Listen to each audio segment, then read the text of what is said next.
Hello guys, मेरा नाम है गुरप्रीत चावला और आज मैं इस वीडियो को स्टार्ट करने से पहले आपसे एक सवाल पूछता हूँ कि ये कितने का नोट है। आराम से पॉज करके वीडियो सोच लो। हाँ, ये 200 का नोट है। और अगर मैं पूछूं कि ये कितने का नोट है तो ये भी 200 का नोट है। नहीं, ऐसा क्यों? ये 200 का नोट नहीं है और ये 200 का नोट है, ऐसा क्यों? ये भी कागज का है, ये भी कागज का है। इस पे भी 200 रुपये लिखे हैं और इस पे भी 200 रुपये लिखे हैं। मैं बताता हूं, क्योंकि इसमें लिखा है मैं धारक को 200 रुपये अदा करने का वचन देता हूं और नीचे हमारे गवर्नर के साइन है। मतलब कि सरकार प्रॉमिस कर रही है और इस नोट को अथॉरिटी दे रही है कि ये 200 रुपये के समान हो। तो जिसका मतलब ये है कि सरकार पूरी तरीके से हमारे पैसे को कंट्रोल करती है और वो जितना चाहे उतना मर्जी पैसा छाप सकती है। तो आइडियल कंडीशन ये है कि हमारे पास एक ऐसी करेंसी हो जो जितना चाहे मर्जी उतना ना छाप सके, वो लिमिटेड हो, और दूसरा कोई भी सेंट्रल अथॉरिटी उस पैसे को कंट्रोल ना करती हो। तो इन दोनों प्रॉब्लम को सॉल्व करने के लिए हमारे पास है क्रिप्टो करेंसी। क्रिप्टो करेंसी एक फॉर्म ऑफ मनी है जो हमारे कंप्यूटर में डिजिटली स्टोर होती है, जो हम ट्रांसफर कर सकते हैं एक दूसरे को बिना किसी बैंक की मदद लिए हुए। लेकिन अगर आज हमें अपना रियल मनी एक दूसरे को ट्रांसफर करना है तो हमें बैंक की हेल्प लेनी पड़ती है। अगर हमें एनएफटी या यूपीआई करना हो तो बैंक पहले कंफर्म करता है आपकी आइडेंटिटी, फिर वो हिसाब किताब रखता है कि आपने कितना मनी किसको भेजा, किस टाइम पर भेजा। ये सारा का सारा हिसाब एक सेंट्रल अथॉरिटी रखती है, बैंक्स। लेकिन क्रिप्टो करेंसी में ऐसा नहीं होता। Bitcoin works on blockchain technology, जो कि पूरा पूरा डिसेंट्रलाइज्ड है। चलो इस ब्लॉकचेन टेक्नोलॉजी को इजी करके समझते हैं। सपोज करो कि आपने अपने एक फ्रेंड को एक डिजिटल चॉकलेट दी और एक किसी थर्ड पर्सन ने अपने कंप्यूटर में एक डॉक्यूमेंट में ये चीज लिख ली कि आपने अपने फ्रेंड को एक चॉकलेट दी है। अगर ये डॉक्यूमेंट सिर्फ एक सिंगल पर्सन के पास होगा तो वो कभी मन चाहे इस डॉक्यूमेंट को चेंज कर सकता है। लेकिन अगर ये डॉक्यूमेंट बहुत सारे लोगों के पास है तो अगर वो एक सिंगल पर्सन उस डॉक्यूमेंट में कुछ भी चेंजेस करता है तो वो बहुत ईजिली पकड़ा जाएगा। तो अब इस एग्जांपल से ब्लॉकचेन को समझते हैं। ब्लॉकचेन दो वर्ड से मिलकर बना है, ब्लॉक और चेन। मतलब कि बहुत सारे ब्लॉक्स की एक चेन। जैसे एक ट्रेन में कई सारे डब्बे होते हैं, हर एक डब्बा दूसरे डब्बे से कनेक्टेड होता है। तो अगर पैसेंजर्स एक डब्बे में भर जाए तो फिर वो दूसरे डब्बे में बैठते हैं, और अगर दूसरे में भर जाए फिर वो तीसरे डब्बे में बैठते हैं। इसी तरीके से ब्लॉकचेन टेक्नोलॉजी में भी अगर कुछ सॉर्ट ऑफ ट्रांजेक्शन एक ब्लॉक में अगर कंप्लीट हो जाए फिर वो दूसरे ब्लॉक में नोटेट करे जाते हैं।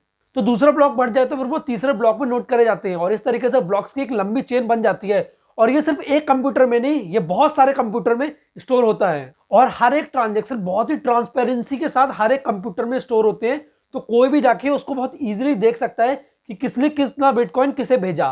तो कोई भी इंसान अगर अपने कंप्यूटर में कुछ चेंजेस करता है तो उसे बहुत इजीली ट्रैक कर लिया जा सकता है। तो ये सारे ट्रांजेक्शन मेंटेन कौन करता है? तो उसके लिए आते हैं माइनर्स। माइनर्स वो लोग होते हैं जिनके पास बहुत हैवी सॉफ्टवेयर्स होते हैं, और वो उन सॉफ्टवेयर्स की मदद से ऑटोमेटिकली इन ट्रांजैक्शंस को एग्जीक्यूट करते हैं, जिसके बदले हर एक ट्रांजैक्शंस करने पे उन माइनर्स को कुछ रिवॉर्ड मिलता है, और वो रिवॉर्ड उसी क्रिप्टो करेंसी की फॉर्म में ही होता है। अब आपके दिमाग में एक सवाल आ रहा होगा कि अगर सारे ट्रांजैक्शन एकदम ट्रांसपेरेंट है तो इसमें एक बहुत बड़ा प्राइवेसी का इशू आ सकता है कि कोई भी हमारे ट्रांजैक्शन को देख सकता है कि हमने कितना पैसा किसे भेजा या हमारे पास कितना मनी है।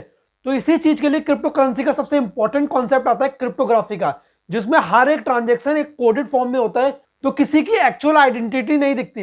ये एक बहुत बड़ा रीजन था क्रिप्टो करेंसी की शुरुआत का। आपने बहुत सारे क्रिप्टो करेंसी के नाम सुने होंगे, जैसे कि बिटकॉइन, इथेरियम, डॉज कॉइन। तो हम अक्सर सुनते हैं कि कभी इनका प्राइस बढ़ जाता है, कभी घट जाता है। तो ऐसा क्यों होता है? कौन इनके प्राइस को डिसाइड करता है? क्यों इनके प्राइस इतना ज्यादा फ्लक्चुएट करते हैं? तो इसके लिए भी एक बहुत इंटरेस्टिंग कॉन्सेप्ट है कि हर एक क्रिप्टो करेंसी का पहले से डिसाइड होता है कि उसके कितने कॉइन होंगे।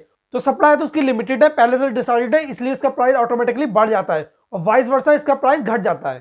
अब जैसे जैसे क्रिप्टो करेंसी फेमस हो रहा है, बहुत सारी कंट्रीज इसे वेलकम भी कर रही हैं। अगर आप यूरोप की साइड जाएंगे तो आपको वहां बिटकॉइन के एटीएम्स मिलेंगे।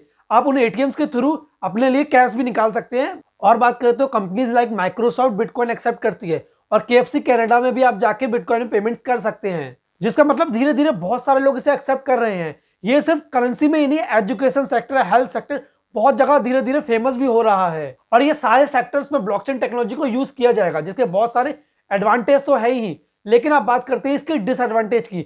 तो क्योंकि इसमें कोई सिंगल अथॉरिटी नहीं है, तो अगर आपको कोई प्रॉब्लम आती है या कोई ट्रांजेक्शन में कुछ गड़बड़ हो जाती है तो आप किसी को कंप्लेन नहीं कर सकते, क्योंकि इसका कंट्रोल किसी के हाथ में नहीं है। और क्योंकि ये क्रिप्टो करेंसी एकदम क्रिप्टेड फॉर्म में है, ये एकदम कोडेड फॉर्म में है, तो बहुत सारे लोग इसे बहुत सारे गलत कामों में यूज करते हैं। वो स्मगलिंग वगैरह में भी इसको एक्सचेंज के रूप में एक दूसरे के साथ ट्रांसफर करते हैं। और अगर माइनिंग की बात की जाए, जो लोग इसे माइनिंग करते हैं उसमें जो सॉफ्टवेयर यूज होते हैं उसमें बहुत हैवी इलेक्ट्रिसिटी और बहुत सारे पावर की जरूरत होती है, तो इसमें बहुत सारा पावर यूज होता है, और ये बिल्कुल भी इको फ्रेंडली नहीं है। तो अब हमने बात कर ली कि ब्लॉकचेन टेक्नोलॉजी क्या होता है, क्रिप्टो करेंसी क्या होता है, और ये इसके प्राइस जो है कैसे बढ़ते और घटते हैं, ये सारा कुछ हमने समझ लिया। हमारा एक बेस तैयार हो गया कि क्रिप्टो करेंसी बेसिकली होता क्या है। तो अब आगे की वीडियो हम समझेंगे कि मेटावर्स क्या है, किस तरीके से ब्लॉकचेन टेक्नोलॉजी पे मेटावर्स क्रिएट किया जा रहा है, या वेब 3.0 क्या है। तो आज की इस वीडियो में यहीं तक था, बाकी का हम अगली वीडियो में देखेंगे।